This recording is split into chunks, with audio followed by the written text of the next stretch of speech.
വലിയ ബുദ്ധിയും പഠിപ്പും ഒന്നുമില്ലാത്തവനാണ് ഈ ഞാൻ. വലിയ പഠിപ്പും ബുദ്ധിയും ഒന്നും ഇല്ലാത്തവനാണ് ഈ ഞാൻ. പക്ഷേ അതൊക്കെ ഒരുപാടുള്ളവർ കാരണം തൊലഞ്ഞു പോകുന്ന ഒരുപാട് പേരുണ്ട്. അതിൽപ്പെട്ടവരാണ് എൻ്റെ ബാബു സാറും എൻ്റെ അമ്മച്ചിയൊക്കെ. എൻ്റെ അപ്പൻ കള്ളുവർക്കി ചത്തപ്പോൾ ശവോടക്ക് കൂടാൻ പോലും എൻ്റെ അമ്മച്ചിക്ക് സാധിച്ചില്ല. സിമിത്തേരുടെ പുറകിലെ പൊന്തക്കാട്ടിൽ നിന്ന് അവരുടെ ആരെ കണ്ണിൽപ്പെടാതെ എത്തി നോക്കുന്ന എൻ്റെ അമ്മച്ചിയാണ് ഞാൻ കണ്ടത്. എന്നെ തിരക്കി എൻ്റെ അമ്മച്ചി വരികയില്ലെന്ന് എനിക്ക് അറിയായിരുന്നു.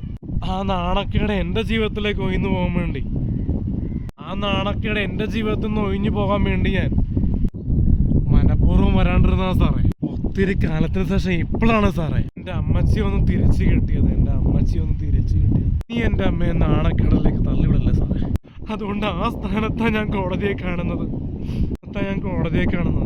ഇനി എൻ്റെ അമ്മയെ നാണക്കെടുത്താൻ സാധിക്കല്ലേ സാറേ.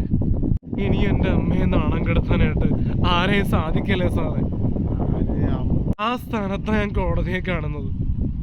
ഇനി എൻ്റെ അമ്മയെ മാനം കെടുത്താൻ ആരെയും സമ്മതിക്കല്ലേ സാറേ. കൈവിടല്ലേ സാറേ.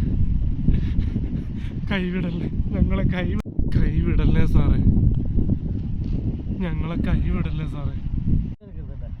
റാഗിങ്ങൊക്കെ നമ്മളും ചെയ്തിട്ടുണ്ട്.